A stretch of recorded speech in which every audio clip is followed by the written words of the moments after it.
Hey everybody, welcome back to the channel. So today, I'm going to be combining the first 5 parts of Dragon Ball What Ifinity. These 5 parts contain all of the sagas of the original Dragon Ball. In the next episode of Dragon Ball What Ifinity, we'll cover the beginning of Dragon Ball Z.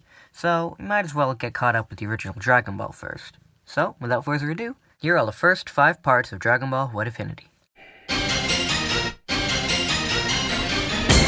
We open on the home world of the alien warrior race, the Saiyans. This planet, Planet Sadala, has been a home to many different wars in the past. Many millennia ago, the Saiyans got into a civil war between good and evil, and one such Saiyan, Yamoshi, was able to harness the divine energy known as the Super Saiyan God. Unfortunately for him, he wasn't able to harness it to its full capabilities, and he was almost killed. But before his demise, the Supreme Kai Shin arrived and took Yamoshi away. Shin was impressed on how a mortal could harness the energy of a god, and so he trained him on how to use his godly powers. Eventually, Yamoshi was able to return home to Sadala, and with his full mastery of the Super Saiyan God form, he was able to utterly destroy the evil Saiyans, and Sadala remained a peaceful planet. That was, until the terrible intergalactic tyrant known as King Cold emerged and enslaved the Saiyan race. The Supreme Kai was not happy about this, but Beerus, the god of destruction, stopped him and threatened him, telling him not to intervene since King Cold was making his job easier by keeping a balance of destruction. So the Saiyans remained slaves for many more years. One day, the Saiyans were tasked with taking over the planet of Kanasa and learning about the strange abilities they were said to have. This assault would be led by none other than the king of all Saiyans, Vegeta. King Vegeta led the Saiyans through Kanasa, slaughtering hundreds of their warriors and capturing those who showed off any of their strange powers. The king eventually finds his way to a small group of Kanasans, who used the last of their strength to attack King Vegeta with a powerful psychic attack.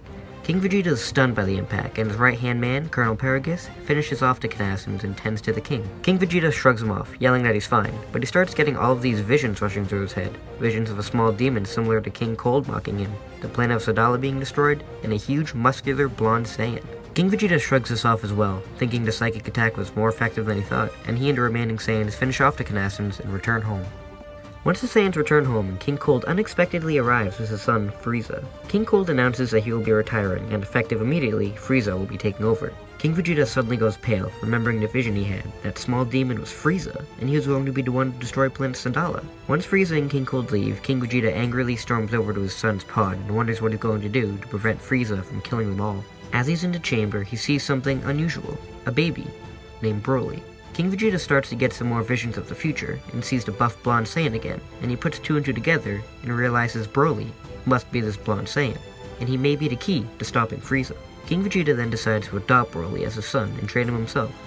Except, Colonel Paragus, Broly's father, doesn't agree with this news at all, and tries to take Broly and run, before the king takes his son from him, except King Vegeta isn't having it, and he quickly executes the colonel and announces to the world his newborn son, Broly. Meanwhile, Cooler, Frieza's brother and King Cold's second son, confronts his father and why his brother is going to be next ruler and not him. Cooler starts to shout how it's not fair, and King Cold explains to Cooler that his brother is more fit since he's harsher than Cooler and will be fit to take over the universe without being pushed around by anybody. Cooler is not happy to hear this and decides to disown the family, and he goes off and takes over some planets on his own, and he establishes his own armored squadron while they plan on how to take down Frieza. For the next 3 years, Broly is raised along with his 2 siblings, Vegeta IV and Tarbell. Broly and Vegeta spar all the time and get along amazingly, while Tarbell is just the one who calms him down when it gets to be too much. King Vegeta realizes that this is the time when Frieza is going to destroy the planet, so just in case things don't work out as planned, he assigns his sons on a mission to a far-off world. Nappa is assigned to go with them, along with Raditz. Meanwhile, Bardock is in the middle of a mission on Planet Meat with his crew when they suddenly get a call to return home by the Frieza forces, unknown to King Vegeta. Before they leave, a Kanasan appears, one of the survivors of the genocide 3 years ago, who escaped Frieza's captivity. Bardock is ready to kill him, but the Kanasan explains that he's seen visions of the Saiyan race being destroyed by Frieza, and that Bardock's children, Kakarot and Raditz, will be the ones to destroy Frieza once and for all, if Bardock cooperates. Bardock is very confused on how he knows all this, but has heard rumors of their future vision and realizes all of this must be true. Bardock asks why he's telling them this, since it was the Saiyans who slaughtered and tortured his people. The Kanasan simply states that they aren't the true masterminds to the whole operation, and Frieza is the one pulling the strings, so he only wants revenge on Frieza. The Kanasan then offers to give Bardock his powers to help him along the way, and Bardock accepts by punching through his heart and receiving future vision. Bardock and his crew immediately return to Sadala, where Bardock confronts the king on what he's seen. King Vegeta tells him he knows that he's gotten the same future vision as Bardock 3 years ago, and he's foreseen Bardock receiving it as well, and has planned for this moment. King Vegeta then rallies his armies and tells them that both he and Bardock have witnessed Frieza discussing plans of destroying the planet, so they need to fight back. You see, if King Vegeta had gone out and said this years ago, nobody would have believed him, and he might have been overthrown or, worse, killed. So he needed to wait for Bardock to know about the destruction too, since two Saiyans are more trustworthy than one. Frieza arrives on a planet earlier than expected, and King Vegeta goes to talk to him as a distraction to save some Saiyans time to get away. Bardock quickly goes to his wife Gine and tells her to take their daughter Kakarot and escape the planet. Gine is very confused as to why, and Bardock tells her it's the end of the world and Kakarot's the Saiyan's only chance of survival. Gine and her husband embrace as Bardock returns to the battlefield, and Gine takes Kakarot to go find an escape pod. On Frieza's spaceship, King Vegeta confronts him about why he's coming here unannounced, and Frieza attempts to execute the king, but he dodges, and reveals he's foreseen this event many times, so he's been training to put up a good fight before he dies. King Vegeta and Frieza battle it out on the ship while many Saiyans flee the planet. Bardock attempts to go help out the king, but suddenly sees a vision of his death and realizes it was pointless to fight back and he must escape. Gine finds the remaining pod in the capital and successfully puts Kakarot inside and cries as she says goodbye to her daughter. Kakarot's crying and angry confused fits makes her hit the door button in the ship, which accidentally knocks Gine inside with her, and the ship departs to Earth. Bardock manages to find the king's secret spacecraft he had built for himself and his sons, and Bardock is able to escape with a handful of the king's royal guard. Many ships are shot down by Frieza's men, but luckily a few are able to get away. Frieza kills King Vegeta, then uses his famous Death Ball to destroy planet Sadala and all of the remaining Saiyans on it, while he laughs in delight. I, for one, feel so much better now.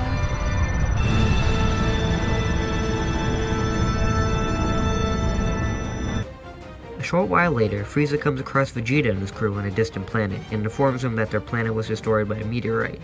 All of the Saiyans are very confused on how this happened, and Frieza offers them to work right alongside him, now that the race is gone.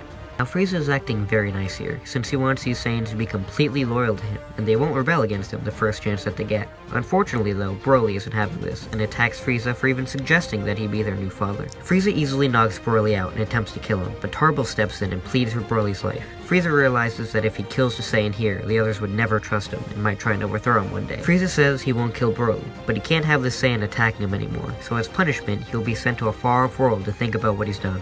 The other Saiyans don't want Broly to be sent off, but they understand Frieza's reasoning, and Broly is sent off for Vampa, while the others go with Frieza.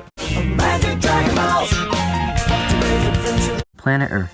Pretty much a completely useless planet that isn't very technologically advanced, and doesn't really have any intelligent life. That's the planet Jocko is currently heading to, after discovering there's a Saiyan pod shortly arriving at the planet. Jocko arrives on Earth, encounters Amori, and the events of Jocko the Galactic Patrolman play out as normal, up until right after the Anazuki rocket ship incident. At Capsule Corporation, the home to the wealthiest family in the world, a Saiyan spaceship crash lands. Inside the Saiyan pod, Gine awakens and steps out with her baby Kakarot in her arms. She looks around and sees about a dozen weapons from the police trained at her. "Don't move," they shout at her.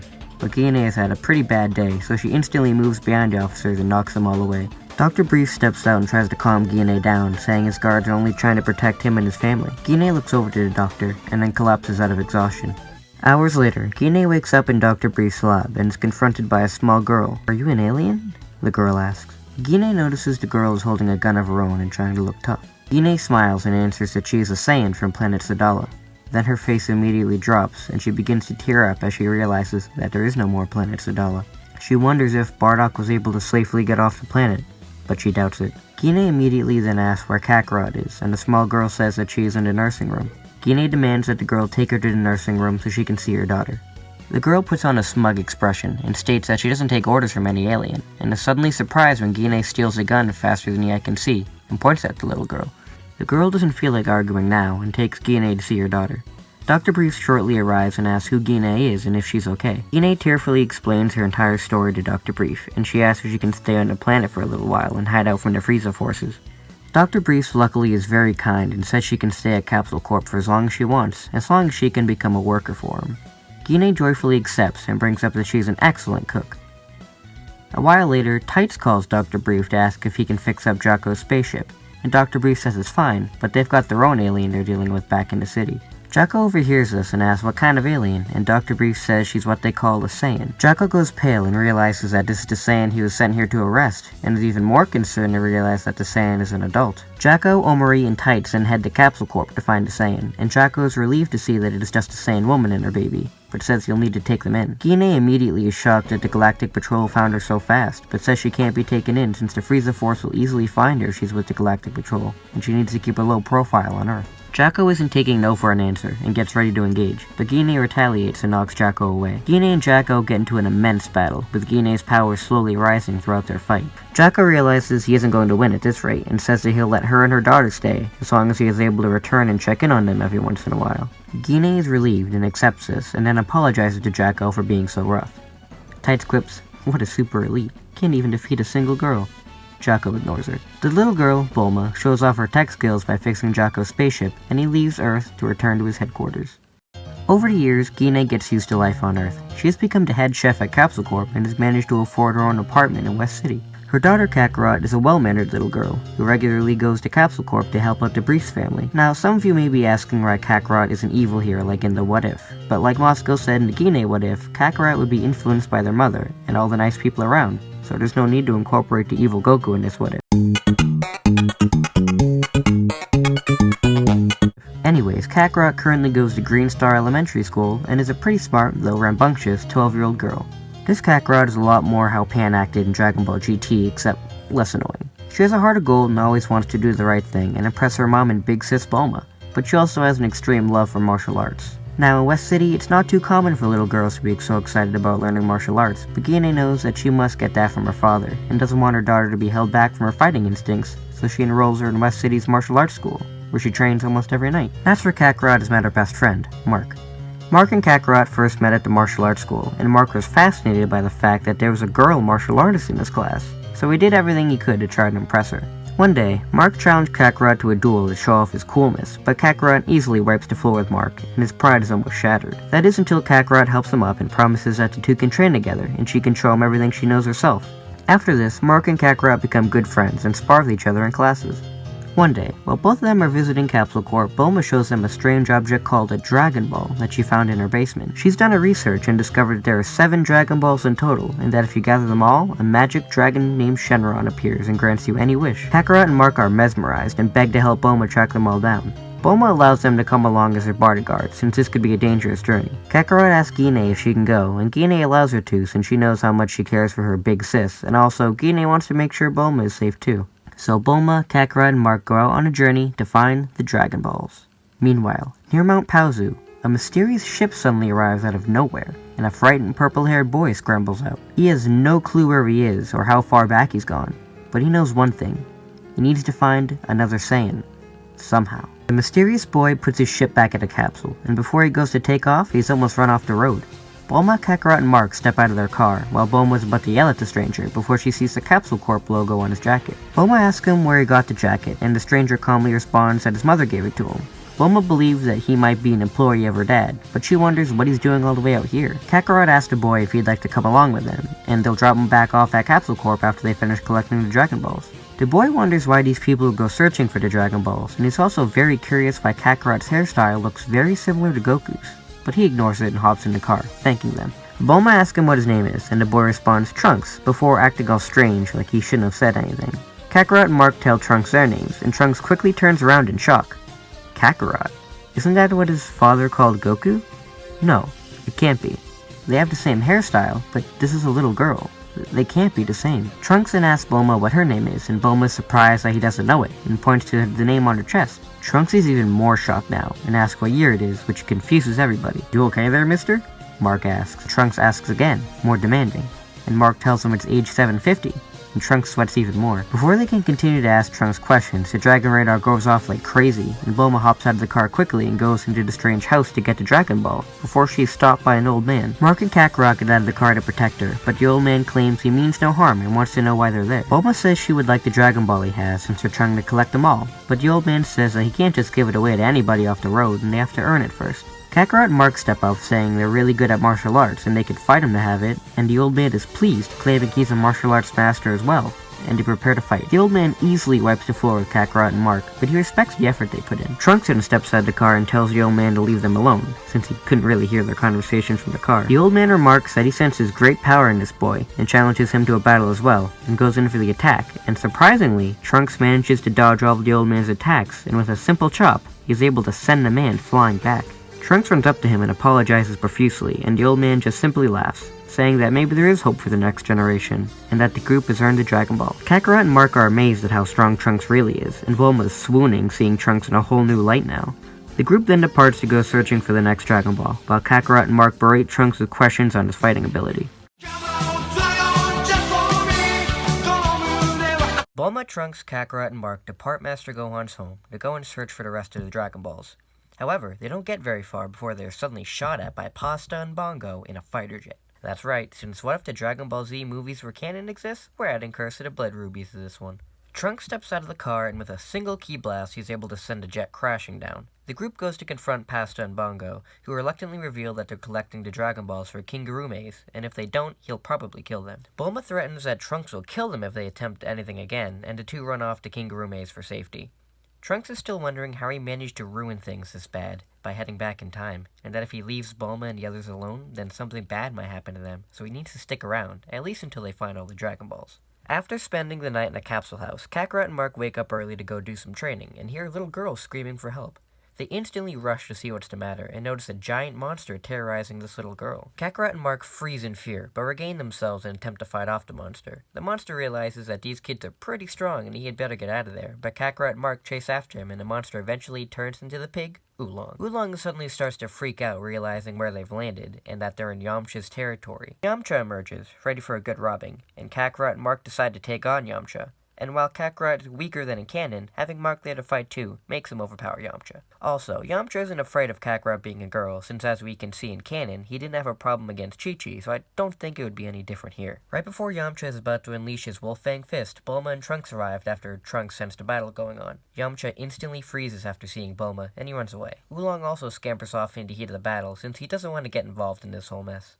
The little girl he was terrorizing, though, Pansy, joins up with the group and tells them about how King Gurume's is terrorizing her village, and she wants to go to Master Roshi to ask for his help. Bulma tells her not to worry, and that her new boyfriend can take care of this evil king. Trunks blushes profusely at this, and internal screaming ensues. Trunks then pulls himself together and says that they should go to Master Roshi since they might need more help, and he also remembers how important Roshi is supposed to be for Goku. So the group head to Master Roshi's island and find out he also has a Dragon Ball.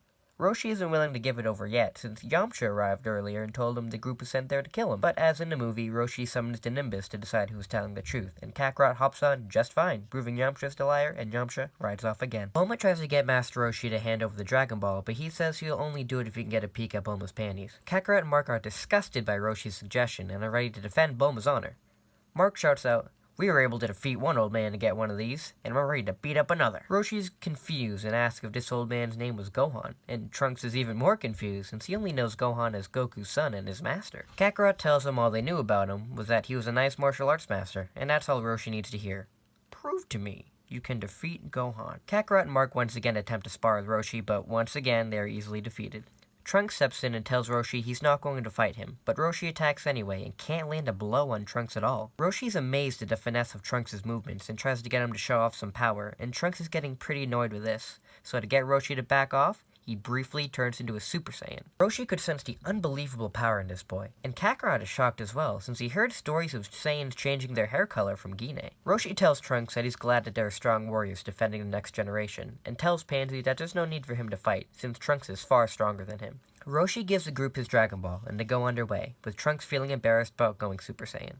The group makes their way to King Gurume's castle, with Kakarot riding the Nimbus Cloud, Trunks flying, and Bulma, Mark, and Pansy in an aircraft. King Gurume's Air Force attempt to blast them out of the sky, and Trunks easily knocks the missiles away, while Bongo reemerges on a hovercraft and battles Kakarot. Kakarot tells Trunks not to worry about her and she can handle this, and he should go take care of the king. The group, minus Kakarot, enter the castle to see Yamcha being beaten up by Pasta, so Mark goes to help him and fights Pasta off. Yamcha thanks Mark, but Mark just glares at him and runs off to join the others. Kakarot defeats Bongo just like in the movie, and the battle with King Gurume's is underway. Trunks knows he'll easily defeat Gurume's, but Bulma tells him not to fight anyway, since King Gurume's has swallowed all the Dragon Balls. Bulma then has the idea of throwing the 2 Dragon Balls they have into Gurume's mouth, and she summons Shenron to defeat Gurume's. Trunks is amazed at seeing Shenron, since he's never seen him before, and Bulma doesn't know what to wish for since she wanted a perfect boyfriend, but Trunks seems to fit the bill. Before the group gets to decide, Pansy wishes for her home to be peaceful once again, and Shenron grants her wish, removing the blood rubies and making the land peaceful once again. Yamcha realizes he has failed in his mission and he runs off to once again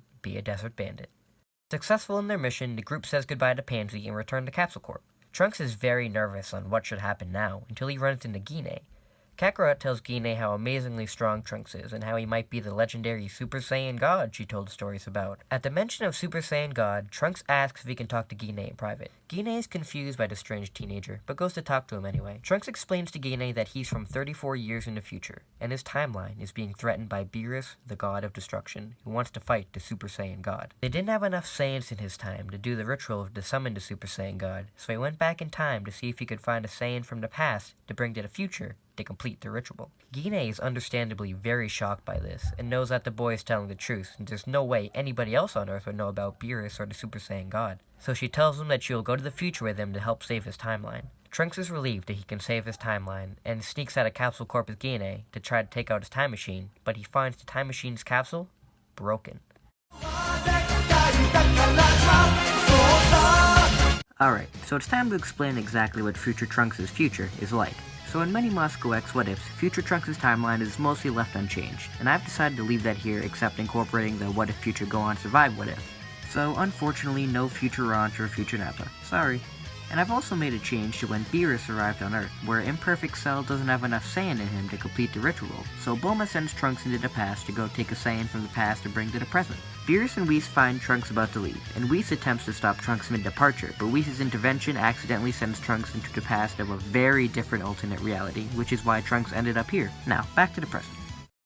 So Trunks starts freaking out seeing the capsule broken and wonders how that could have happened. I'll say that him turning Super Saiyan along with the pressure of deflecting the missiles from King Gurume's was enough to damage the capsule. Trunks is still able to take out the time machine, but it's very busted, almost beyond repair. Guinea tries to comfort Trunks and tells him that maybe Dr. Briefs can fix it up. Trunks sees a ray of hope and brings the machine to Dr. Briefs in hopes that he may be able to fix it. Bulma keeps trying to hit on Trunks and spend time with him, but Trunks just tells her that he's really not that interested and hopes that they can at least be friends. He still doesn't want to tell her that he's her son from the future since, if he tells her now, then he might never be born. Bulma doesn't take this too well since she really wants to date him, but she eventually cools off. Trunks attempts to give Dr. Brief any info he has on the time machine, but it doesn't really help, and Dr. Brief says he'll try his best with what he has. Trunks looks around, not really knowing what he's going to do now, when he suddenly realizes he may be able to try and change the future for the better by training Kakarot to make her way stronger. Since if Kakarot is stronger, then maybe she can defeat the androids before they become a threat and be strong enough to take on Beerus eventually in the future. Plus, you could tell Kakarot to spare the Saiyans during the Saiyan invasion, so when Beerus does eventually wake up in this timeline, they would have enough Saiyans to perform the ritual. Trunks immediately goes to visit Kakarot and asks her if she's interested in training with him. Kakarot is thrilled to be offered this, and she wants to learn all of Trunks' moves and become as strong as him. Kakarot also tells Mark, and he decides to train alongside Trunks as well. So for the next year, Trunks trains Kakarot and Mark, and they become much stronger. It was a little rough at first, but they've improved by a huge margin. Before their training, I'd say that Kakarot is at about a power level of 8 and Mark at around a 5, but after a year training with Trunks, I'd say that Kakarot is at around 20,000 and Mark at 15,000. Now, I know, those are astronomical increases in power, but think about it. This Trunks is extremely powerful, and training consistently with these two for over a year would insanely increase their battle power, since again, he is extremely strong as well. He's also taught them to sense ki, fly, and fire ki blast, so as of right now, these two could solo all of the original Dragon Ball. Kakarot's trained a little with Guinea too, since she wanted to show her mother how strong she was, and Guinea has gotten a little stronger through training with Kakarot, but she's not too into fighting like her daughter, and she just supports the group training and cooks a big meal for them once they've finished. Bulma has also been watching how good Trunks is while training the kids, and she's also taken an interest on how he was able to make her little sis so strong, so she decides to ask him to train her as well. Trunks is instantly taken aback, but he doesn't really have any reason not to, and it might make her be able to defend herself better, so he agrees to give her some light training. Dr. Briefs is also almost finished the time machine, but he just needs the correct fuel he's struggling to get at the moment, but Trunks is almost able to get home. One day, while going through town, Kakarot and Mark see a sign for the World Martial Arts Tournament being held soon, and they decide to enter. Trunks remembers his mom telling stories of Goku partaking in the tournament, so he allows them to, but he tells them to go very easy since they're much stronger than everybody. The duo promise and go to compete, with Trunks, Bulma, and Guinea going to watch as well. Also, Jackie Chun and Krillin are there as well, since I don't think Roshi would decline Krillin going to train with him, but Roshi may have trained Krillin a little harder after seeing how strong Trunks was, so Krillin may be a little stronger.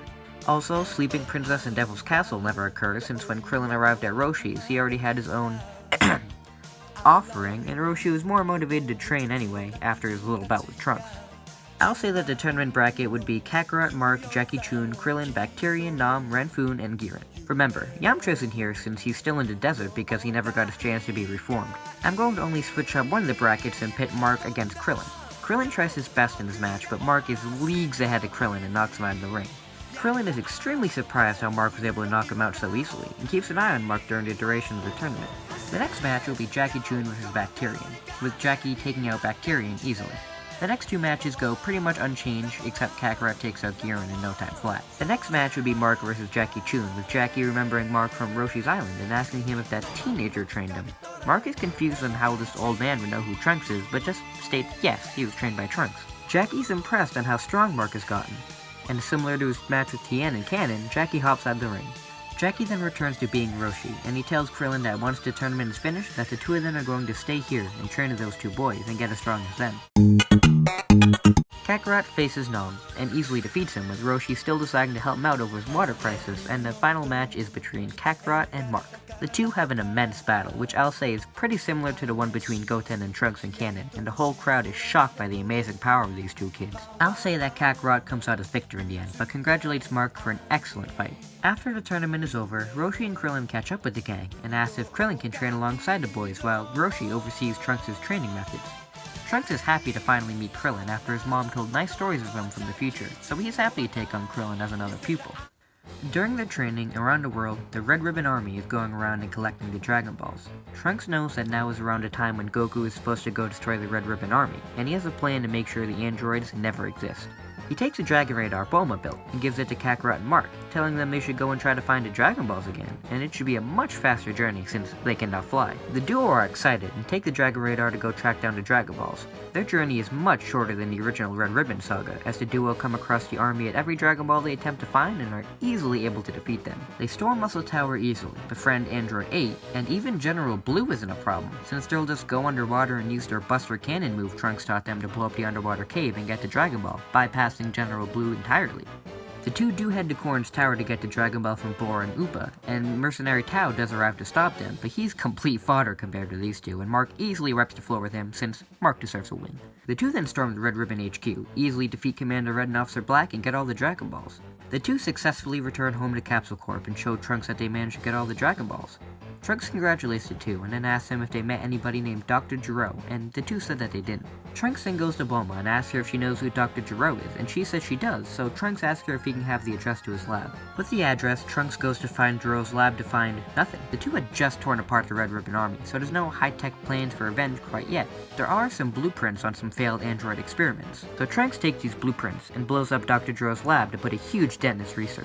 Trunks returns to Capsule Corp, and upon further review of the android blueprints, Dr. Gero was planning to kidnap a couple of teenagers and turn them into his test subjects. And this is enough to get him arrested, and the whole android plot is stopped dead in its tracks, thanks to Trunks' intervention. Now, with his work done, Trunks tells Kakarot and Mark that he thinks it's time for him to return home. The two are extremely saddened and thought that he lived at Capsule Corp and that he was going to stay forever, but Trunks tells them that he's actually from a faraway land and that he misses his friends and family and he wants to see them again. The two realize it's selfish of them to keep Trunks away from his family and say their goodbyes. Trunks then uses the Dragon Balls to wish for the fuel for the time machine, which Shenron is easily able to grant, and the time machine is finally fixed. Trunks asks Gine if she's still willing to go help save the future, and luckily she is more than willing to go now after getting to know Trunks over this past year, and the two head to Trunks' future. Now, some of you may be concerned that time flows side by side from the present and the future, so Trunks has technically been gone for over a year. So what Trunks does is that he puts in the time that he left, and he returns to his time, and he's only technically been gone for a few seconds. Beerus is not at all pleased that mortals have access to time travel, since it's strictly forbidden, but his urge to fight the Super Saiyan God is greater, so he'll decide to let it slide just this once. Gine is very anxious in the presence of all these people that she doesn't know, and the greatest surprise to her is seeing Goku, and realizing that in this universe, he's a male. They don't have time to dwell on that, however, and the ritual is performed with Gohan becoming the Super Saiyan God and battling Beerus. During this time, Gine talks with her alternate son, and she expresses how proud she is of what he's become, and how she hopes that her daughter turns out just the same. Trunks then realizes that Beerus probably won't let her return to her time if Gohan is able to beat him, so the two quickly return Gine to her time with a farewell from Goku, and they return to the present. Once they return, Gine thanks Trunks for everything he has done for her daughter, and hopes that his timeline will be safe, and wishes him luck. Trunks thanks Gine as well, and with one last tearful look upon the past, Trunks returned to the future.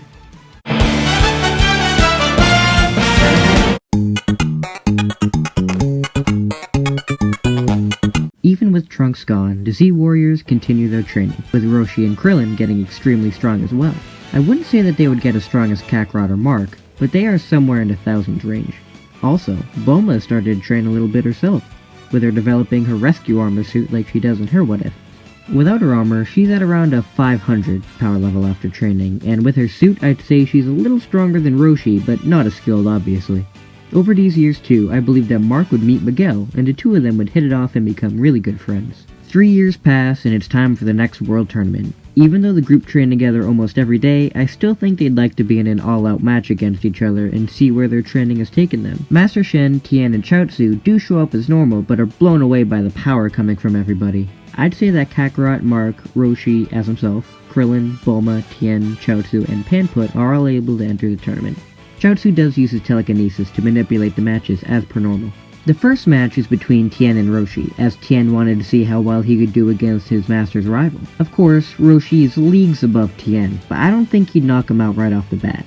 I feel as in canon, he would try to convince Tien to give up his assassin's ways and maybe come to train with them to help him improve his skills and become an excellent martial artist. Tien isn't having it though, so Roshi decides to show him a little bit of his new power and tells Tien that he could have this power if he joined the side of good. Now I feel Roshi would not want Tien to continue in the tournament and get humiliated by the others, so he would just leave the thought in his head of walking the path of good and knock him out. Master Shen would be shocked and angry that Tien lost, and I'm pretty sure he'd try to attack Roshi out of frustration, but Roshi would quickly take him out as well. The next match would be between Mark and Bulma, with Bulma immediately putting on her armor to impress the crowd, but since weapons and protection is prohibited, she is disqualified right off the bat. That's what happens to the What If everybody, so sorry, but don't worry, Bulma swears she won't try to show off next time and will wear the armor before her match at the next tournament. The next match is Krillin vs Chaozu, which plays out very similar, but Krillin is much stronger, so once he gets out of Chaozu's telepathy, he basically one-shot him.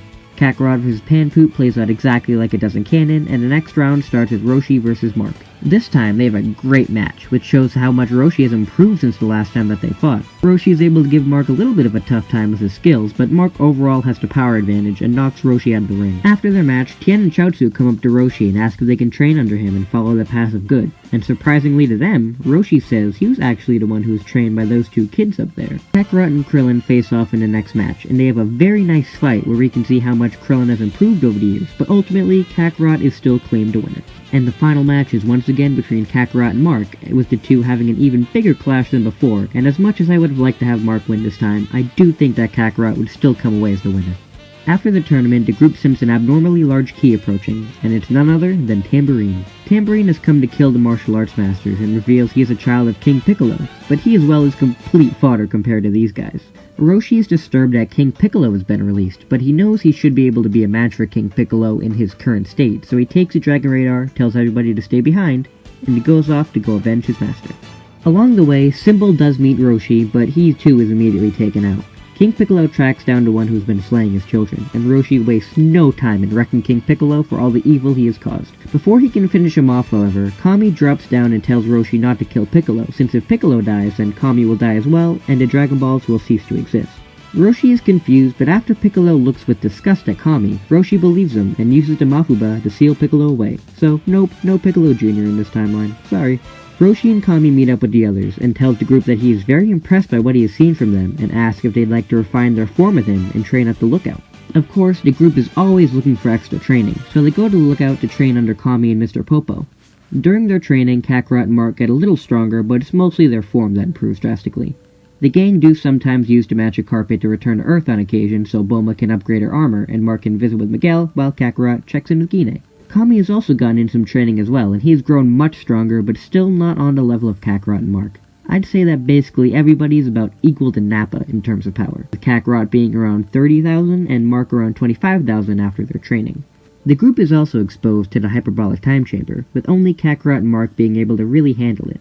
But they don't use it too much, as the duo prefer to train with everybody else anyway. After around a year, I'd say the group has learned everything they can from Kami, and returned to their lives on Earth. I don't think they'll partake in any more tournaments, since in canon, the Z Warriors don't anymore since they've basically grown past it, so they might just train on their own. So, sorry Bulma, guess you won't have a chance to show off that armor after all. Roshi returns to his island. Tien and Chaozu go off to train on their own, while Kakarot, Mark, Bulma, and Krillin stay in West City. Over the years, Krillin has started to get some feelings for Kakarot, and since Kakarot has been raised like a normal person basically, I'll say she recognizes this, and her and Krillin actually hook up. Now again, I think Krillin and Kakarot would hook up early since Kakarot was raised in the city with knowing how dates work and such, so she'd be happy to have a boyfriend. And Bulma and Goku getting married isn't going to happen, since number 1, Bulma clearly isn't into girls that way, and number 2, Bulma sees Kakarot more as a sister. Mark and Miguel finally tie the knot too and have a daughter, Videl. And after a year, Kakarot and Krillin had their first daughter, Kuruda. And yes, I am very happy I waited until the next Goku is Female episode came out to know her name.